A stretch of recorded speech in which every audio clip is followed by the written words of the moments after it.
Neste especial Fevale, nós vamos conversar com o uruguaio Gonzalo Frasca, um dos maiores pesquisadores de games do mundo e criador do termo ludologia. Ele é um dos palestrantes do Gamepad 2009. Então seja bem-vindo ao nosso programa. Estoy muy contento de estar aquí y sí, estuve viendo, bueno, el Gamepad, la verdad que tiene muy buena imagen y espero divertirme mucho aquí y aprender mucho también de ustedes. Explica pra gente então o que é esse termo ludologia. El término ludología simplemente es el estudio de los juegos y de los videojuegos. O sea, es importante estudiar los videojuegos, pero sabiendo y teniendo en cuenta que el videojuego tiene 40 años de existencia, pero hay miles y miles de años de juegos anteriores, entonces hay que investigar y entender un poco mejor el pasado para entender el presente y el futuro, ¿no? E quero que tu comente também essa questão de os games terem deixado de se tornar somente entretenimento para hoje se tornarem mercado de trabalho.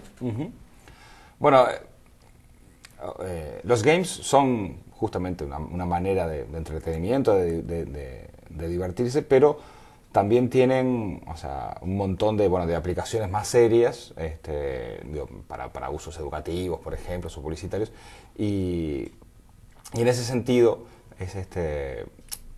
permite trabajar a mucha gente de con distintas cabezas, o sea, más programadores, artistas, músicos, o sea, y de esa manera, bueno, generar un ambiente de trabajo que permita llegar a muchísima gente, ¿no? Los juegos llegan a mucha gente, por eso necesitan mucha gente distinta y bueno, y cada vez más genera más trabajo es una industria que, bueno, que por suerte no ha parado de crecer. E como é que é a aceitação das pessoas em relação a esse mercado? Perdón. A aceitação das pessoas e também do mercado para os games. Bueno, depende de los lugares del mundo, ¿no?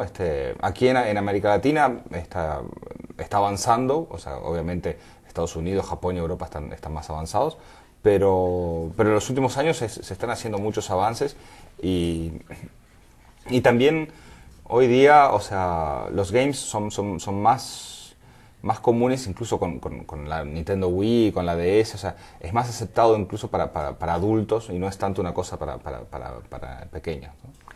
Falando agora do público jovem, adolescente, existem muitos pais que não entendem essa relação ainda dos jogos já serem um mercado. Como os pesquisadores pretendem fazer ou devem fazer para mudar essa mentalidade? Lleva tiempo, o sea, es importante que primero entender que el videojuego es, o sea, tan importante como el cine, como la televisión, como la radio, como la música, o sea, es una forma de entretenimiento masiva, ¿no? Y después también entender que es una industria y como tal, bueno, mueve mucho dinero, muchos intereses, necesita gente formada específicamente. Yo creo que la mejor manera, o sea, justamente de demostrar este cambio cultural es haciendo cosas y mostrando que el videojuego se transforma en parte de nuestra vida cotidiana, ¿no? Y es cada vez más normal, cada vez antes jugar en una cosa así de una persona encerrada en un cuarto oscuro jugando, y ahora los juegos son una cosa más social, más familiar, y eso va cambiando la percepción de la gente. Está em estudo uma lei aqui no nosso estado que proíbe os menores o acesso a jogos violentos. Qual a tua opinião sobre isso?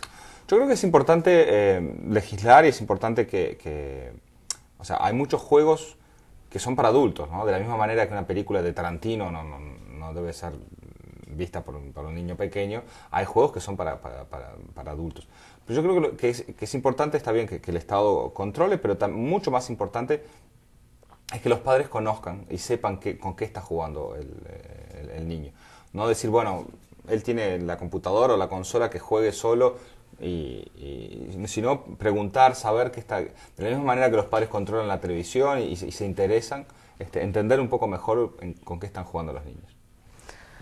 Gonzalo, tu foi o primeiro a criar um game político, é isso mesmo? Sí, no sé si el primero oficial, sí, hicimos un juego para la campaña de Estados Unidos en 2003. E como é que funciona esse game? Era un juego para un candidato demócrata en las elecciones del año 2003 y era un juego que explicaba un poco cómo funciona una campaña política. O sea, uno podría tomar distintos roles. Estaba dirigido a jóvenes que querían colaborar con la campaña pero no sabían mucho cómo, ¿no? Entonces era una especie como de simulador de campaña. Y hicimos ese juego que fue el primero oficial, la primera vez que un candidato a Estados Unidos pagó dinero, muy poco, pero pagó dinero oficialmente para comunicar a través de un juego. Y esa es una experiencia que se ha repetido en otros lados, ¿no? Y creo que es importante porque muestra también la legitimidad como medio de comunicación que va tomando el juego, ¿no? Cada vez se utiliza más para educación, para publicidad, o sea, que no es solo una forma de entretenimiento, sino una manera de transmitir ideas, transmitir valores. Pode ser também uma forma de educação. Sí, sí, completamente.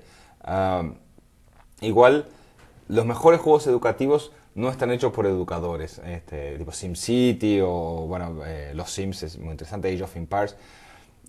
Es importante saber que el juego puede educar, pero también hay que entenderlo como tal, o sea, de la misma manera que yo no puedo hacer una película educativa con 3 horas filmando al profesor hablando, hay que hacer los juegos de una manera que realmente sea interesante para el alumno. Yo veo los juegos como pequeños laboratorios donde el estudiante puede experimentar y sobre todo equivocarse. Lo bueno de los juegos es que nos permiten equivocarnos y cuando un jugador se equivoca lo acepta bien, no es como la escuela que me equivoco y me ponen mala nota y pierdo el curso. En el juego se puede aprender de una manera natural, sin miedos y sin prejuicios. Por eso creo que es una herramienta muy importante para la educación. Gonzalo, agradeço muito a sua participação. Muchas gracias a ti.